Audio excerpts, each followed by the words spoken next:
જય શ્રી કૃષ્ણ. આજે આપણે કેશવ દશામાની કથા જે અષાઢ વર્ષ અમાસથી શરૂ કરવામાં આવે છે.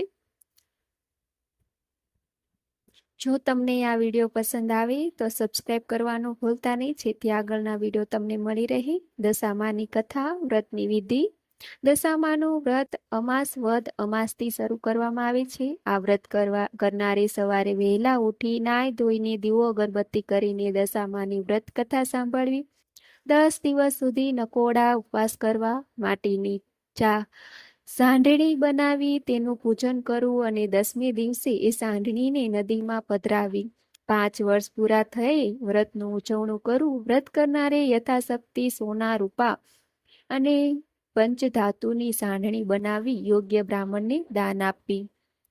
શક્ય હોય તો કપડાં, લતા કે રોકડ રકમ પણ દાન આપવી. સાચા દિલથી દશામાનું વ્રત કરવાથી આપણી માઠી દશા જલ્દી દૂર થઈ જાય છે. આપણને સુખ, શાંતિ અને સમૃદ્ધિ પ્રાપ્ત થાય છે. કથા. રૂપાવટી નગરીનો રાજા સમુદ્ર અને સુખી હતો. તેને એક ગુણિયલ સુશીલ પત્ની હતી. રાજા સુખ સાહેબીમાં છકી ગયો હતો. તેના અહંકારનો પાર ન હતો. જ્યારે રાણી ધાર્મિક વૃત્તિને અને નમ્ર સ્વભાવવાળી હતી. તે રાજાને ઘણી વખત વિનંતી કે બહુ અભિમાન કરવું સારું નહીં. આ સુખ સાહેબી આજે છે અને કાલે નથી, માટે નિરાભિમાની સ્વભાવ રાખવો. પરંતુ રાજા તેની વાતને હસી કાઢતો. એક દિવસ રાણી રાજમહેલના ઝરૂખામાં બેઠી હતી. ત્યાં થોડે દૂર નદી કિનારે કેટલીક સ્ત્રીઓ એકઠી થઈને કંઈક વ્રત કરી રહી હતી. આ જોઈ રાણીએ પોતાની દાસીને વિગત જાણવા મોકલી. દાસીએ પેલી સ્ત્રીઓને પૂછ્યું, બહેનો, તમે સૌ ભેગા મળીને શું કરી રહ્યા છો? તેના જવાબમાં એક સ્ત્રીએ કહ્યું, બહેન, અમે દશામાનું વ્રત કરીએ છીએ. આ વ્રત કેવી રીતે થાય? એમ દાસીએ પૂછ્યું. એના જવાબમાં પેલી સ્ત્રીએ કહ્યું કે બહેન, સૂતરના 10 તાતણા લેવા અને તેને 10 ગાંઠો વાળવી અને તથા તે ગાંઠોને કંકુના ચાંદલા કરવા. એ પછી છેલ્લી સ્ત્રીએ દાસીને આ વ્રત ક્યારે થાય અને કેવી રીતે કરાય તેની વિગતવાર માહિતી આપી. દાસીએ મહેલમાં આવીને રાણીને દશામાના વ્રતની વાત કહી. તેથી રાણી ખૂબ જ પ્રભાવિત થઈ અને તેને પણ દશામાનું વ્રત કરવાનું નક્કી કર્યું. પરંતુ રાજાને જાણ થતાં તેને રાણીને ચોખ્ખી ના પાડી દીધી અને કહ્યું, તારે શા માટે આ વ્રત કરવું જોઈએ? આપણે ત્યાં શેની ખોટ છે? ધન, દોલત, સુખ, સાહેબી, રાજપાટ, સંપત્તિ, સંતતિ બધું જ છે. તો પછી તારે આ વ્રત શા માટે કરવું જોઈએ?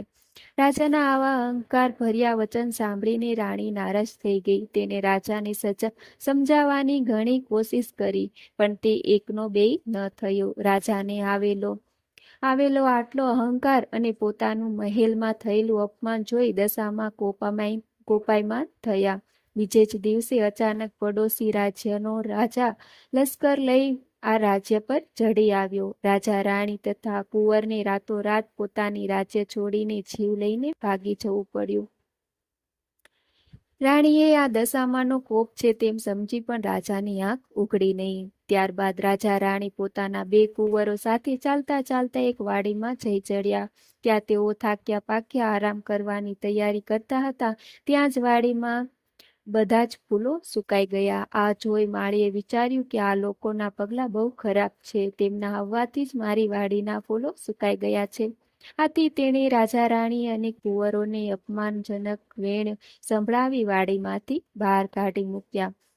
ત્યાંથી તેઓ ચાલતા ચાલતા એક વાવ પાસે આવી પહોંચ્યા. બંને કુંવરોને ખૂબ તરસ લાગી હતી. આથી તેઓ ઉતાવળ પગે વાવમાં ઉતરવા લાગ્યા. ત્યાં જ દશામાએ અદ્રશ્ય રૂપે રાજકુંવરોને વાવમાં ખેંચી લીધા. આ જોઈ રાજા રાણી કલ્પાત કરવા લાગ્યા.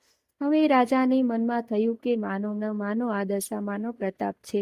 આથી તેમને રાણીને આશ્વાસન આપતા કહ્યું, કલ્પાત ન કરો રાણી, જેને કુંવરો આપ્યા હતા તેણે લઈ લીધા. આપણી દશા ફરી ગઈ છે. સાચે જ દશામાં આપણા પર કોપાયમાન લાગે છે. ત્યાંથી તેઓ થાક્યા હાર્યા એક ગામમાં આવી પહોંચ્યા અને આ રાજાના બહેનનું ગામ હતું. આથી તેને ખુશ થતા રાણીને કહ્યું, આ મારી બહેનનું ગામ છે, આપણે તેને મળી લઈએ. એમ કહી રાજાએ એક માણસ મારફતે પોતાની બહેનને સંદેશો મોકલ્યો. સંદેશાના જવાબમાં બહેને એક પિત્તળની ગાગરની સુખડી ભરીને મોકલાવી, સાથે સોનાની સાંકળી પણ મોકલી આપી. રાજાએ પિત્તળની ગાગર ખોલીને જોયું તો સુખડીની જગ્યાએ ઈંટોના કકડા જોવા મળ્યા અને સોનાની સાંકળીને બદલે અંદરથી ફૂફાડા મારતો સાપ નીકળી આવ્યો. આ જોઈ રાજા વિચારમાં પડી ગયો. પોતાની સગી માં જણી બહેન પોતાના ભાઈને મારી નાખવા તો નથી ઈચ્છતી ને? નક્કી દશામાં પ્રતાપે જ આમ બન્યું હશે. આમ વિચારી રાજાએ એ ગાગરને ભોંયમાં દાટી દીધી અને રાણીને લઈને આગળ ચાલવા માંડ્યું. આગળ ચાલતા એક નદી આવી, તેમાં ચીભડાના વાવડા હતા. રાણીએ ત્યાં ઉભેલા એક ખેડૂતને ચીભડું આપવા માટે વિનંતી કરી. ખેડૂતને દયા આવી અને તેને એક ચીભડું તોડી આપ્યું. રાણીએ પોતાના સાડલામાં સંતાડી રાખ્યું અને કૂવા કાંઠે વિશ્રામ લઈ જ ખાવાનું નક્કી કર્યું. ત્યાંથી ચાલવા માંડ્યું ને પરંતુ ત્યાં જ બાજુમાં ગામમાં સિપાહીઓએ રાજાનો કુંવર રિસાઈને મોસાળ નાસી ગયો હતો તેની શોધમાં નીકળ્યા હતા. તેમાં આ બાજુ આવી ચડ્યા અને રાણીના સાડલામાં સંતાયેલું ચીભડું જોઈ ગયા. સિપાહીઓએ રાણીના સાડલામાંથી ચીભડું બહાર નીકાળ્યું તો દશામાં પ્રતાપે કુંવરનું માથું થઈ ગયું. આથી સિપાહીઓ ખૂબ ગુસ્સે થઈ ગયા અને તેમને ખૂબ મારીને દોરડાથી બાંધીને પોતાના રાજા પાસે હાજર કરી દીધા. રાજાએ પણ ગુસ્સે થઈને વગર વિચારે તેમને જેલમાં પૂરી દીધા. આમ રાજા રાણી દશામાના કોપથી દુઃખમાં દહાડા પસાર કરવા લાગ્યા. એમ 12 મહિના વીતી જતા પાછો શ્રાવણ મહિનો આવ્યો એટલે રાણીએ દશામાનું વ્રત કરવાનો નિર્ણય કર્યો.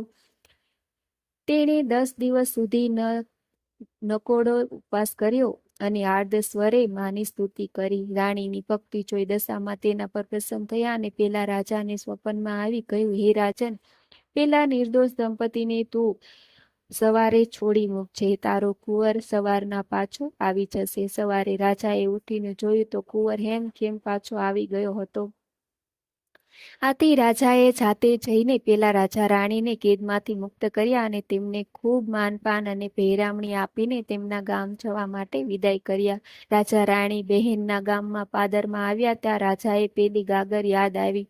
તેમને ખાડો ખોદીને ગાગર બહાર કાઢી તો જોઈએ તો સરસ મજાની સુખડી હતી અને સાથે સોનાની સાંકળ પણ હતી. બહેનને ખબર પડતા તે પોતાના ભાઈ ભોજાઈને લેવા સામે આવી અને પોતાને ઘેર 2 દિવસ મહેમાન બનાવી તેમને રાખ્યા.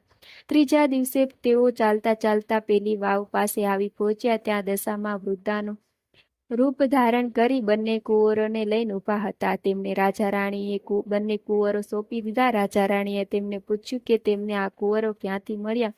તેના જવાબમાં દશામાં પોતાની અસલ સ્વરૂપમાં પ્રગટ થયા અને રાજા રાણી તથા કુંવરોને આશીર્વાદ આપતા કહેવા લાગ્યા, હે રાજા, હું તારી રાણીની સ્તુતિથી પ્રસન્ન થઈ છું. જા, હવે તને તારું રાજ્ય પાછું મળી જશે. આજથી તારી વળતી દશા થશે. તે મારું જે અપમાન કર્યું છે અને અહંકાર ભર્યા વચનો કહી રાણીને મારું વ્રત કરતા અટકાવી છે, આથી હું તારા પર કોપાયમાન થઈ હતી. માટે હવે તું નગરમાં કોઈ પણ મારું વ્રત કરતા અટકાવતો નહીં, બલકે મારો મહિમા વધારવાનો પ્રયત્ન કરજે. દશામાં રાજાએ દશામાના પગમાં આળોટવા કહ્યું, તમારી કૃપા અપાર છે, પણ તમારી કસોટીમાંથી પણ ઉતરવું મુશ્કેલ છે. માટે મહેરબાની કરીને તમારો પ્રકોપ કદી કોઈને બતાવશો નહીં. દરેક જણ પ્રત્યે તમારી મીઠી નજર રાખજો માં. દશામાં હસીને બોલ્યા, રાજા, તારી વાત હું કબૂલ રાખું છું અને જે કોઈ મારી કથા સાંભળી ભક્તિભાવપૂર્વક વ્રત કરશે તેને હું ક્યારેય કંદડીશ નહીં. એમ કહીને દશામાં અદ્રશ્ય થઈ ગયા. ત્યારબાદ રાજા રાણી અને કુંવરો પોતાના રાજ્યમાં આવી પહોંચ્યા અને સુખેથી દિવસો પસાર કરવા લાગ્યા. બોલો માં દશામાની જય.